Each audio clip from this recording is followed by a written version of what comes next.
30,000 கொடுத்து ஏசி வாங்கிட்டா இருக்கீங்க வேஸ்ட்டுங்க. வெறும் 2000 ரூபா கொடுத்தா போதும் இந்த ப்ராடக்ட் உங்க வீட்டை ஜில்லு ஜில்லு ஜில்லுன்னு காஷ்மீர் மாதிரி வச்சுக்கோ. அப்போ வாங்க நம்ம தான் ஏமாடியா?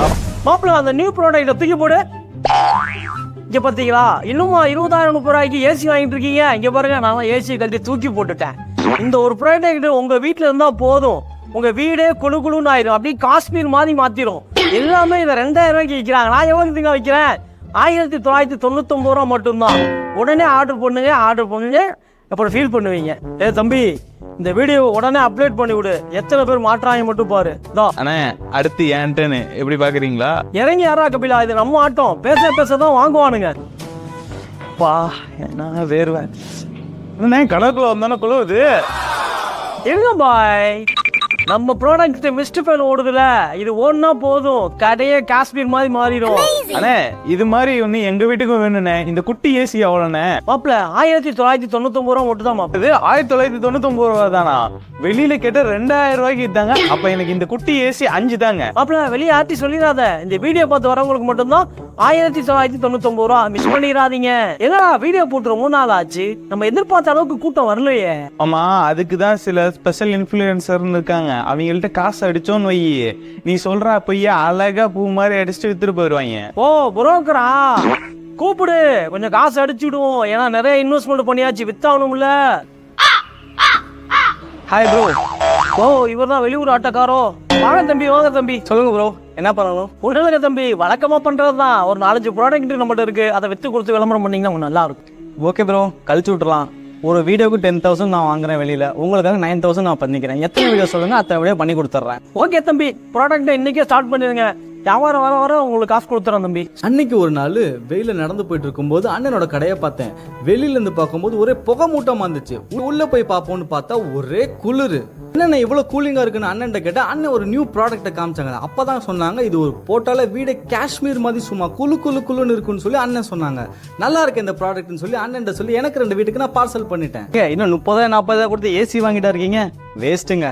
வெறும் 2000 ரூபா கொடுத்தா போதும் இந்த ப்ராடக்ட் உங்க வீட்டை ஜில்லு ஜில்லு ஜில்லுன்னு காஷ்மீர் மாதிரி வச்சுக்கோங்க. நம்ம வீடியோ பார்த்துட்டு வந்தீங்கன்னா 2 ரூபா அன்னை கவை பண்ணி 1998 ரூபாய்க்கு உங்களுக்கு கொடுப்பாங்க.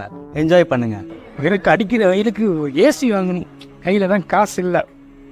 வெறும் 2000 ரூபா கொடுத்தா போதும் இந்த ப்ராடக்ட் உங்க வீட்டை ஜில்லு ஜில்லு ஜில்லுன்னு காஷ்மீர் மாதிரி வச்சுக்கோங்க. நம்ம வீடியோ பார்த்துட்டு வந்தீங்கன்னா 2 ரூபா அன்னை கவை பண்ணி 1998 ரூபாய்க்கு. நம்ம ஆட்டோ அப்ப ஏசி ஆக்கிட வேண்டியதான். அப்புறம் நான் நம்ம வீட்டை காஷ்மீர் ஆக்கிடலாம். போட்டோ பாருங்க. நம்பி வாங்க, நம்பிக்கையா போங்க. போட்டோ பாருங்க. ஏழைகளின் ஏசி.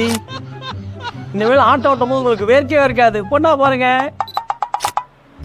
ஈசா பாய் அந்த ஃபேன் ஒன்று வாங்கினீங்கல்ல, மிஸ்டர் ஃபேன்னு சொல்லிட்டு, அது நல்லா இருக்காமா?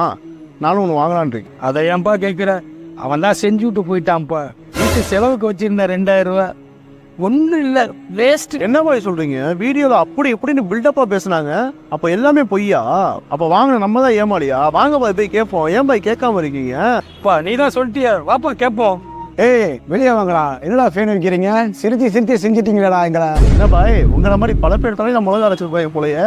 என்னப்பா செய்யறது, ஏமாத்துறவன் நிறைய இருக்காங்கப்பா. அண்ணே யாருன்னு கடையில?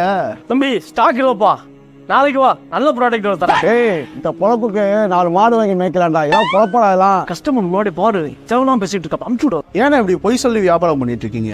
ஏன் உண்மையை சொல்லி வியாபாரம் செய்ய மாட்டீங்களா? அவருக்கு இப்போ உங்களால் 2000 ரூபா நஷ்டமாயிடுச்சு. எத்தனை பேர் வெளியே நிற்கிறாங்க, அவங்களுக்கு நஷ்டம் தானே. தம்பி அவங்கள வாங்க சொல்லி நான் கட்டாயப்படுத்துறேன் தம்பி, நான் வியாபாரி.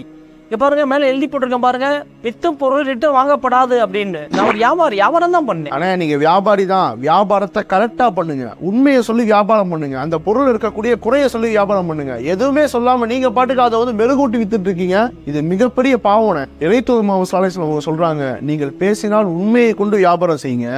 அதே போல அந்த பொருள்ல என்ன குறை இருக்கோ அதை சொல்லி வியாபாரம் செய்யுங்கன்னு சொல்றாங்க. இதே போலதான் மக்களை உடனே வியாபாரம் செய்யக்கூடிய கூட்டத்தாட்ட போய் இறைத்தூதர் சாலைகள் என்ன செய்யறாரு? தானியங்களை பாக்குறாரு.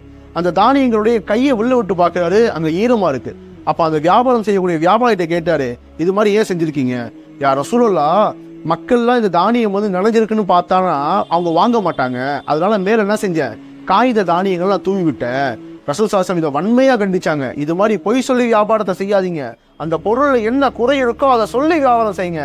அதுதான் அனுமதிக்கப்பட்டது. இல்லைன்னா நீங்க செய்யக்கூடிய வியாபாரம் ஹராம்னு சொன்னாங்க. யார் ஏமாற்றுகிறார்களோ அவர்கள் என்னை சார்ந்தவர்கள்னு சொல்றாங்க. அல்லாஹ் வஞ்சிக்கோங்க. இது மாதிரி வியாபாரம்லாம் செய்யாதீங்க. உங்க படைத்த இறைவன் ஒருத்தர் இருக்கான்ல, அவனை அஞ்சு வியாபாரம் செய். சாரி தம்பி, இனிமேல் இந்த மாதிரி யாரும் பண்ண மாட்டான் தம்பி. நல்லா தான் என்னை மன்னிக்கணும். நான் யாராட்ட வித்தனோ அவங்கள்ட்ட ரிட்டர்ன் வாங்கிக்கிறேன் தம்பி. ஃபர்ஸ்ட் அந்த புரோக்கர் சம்பளத்தை முதல்ல காசை வாங்கணும், விளம்பரத்துக்கு கொடுத்து.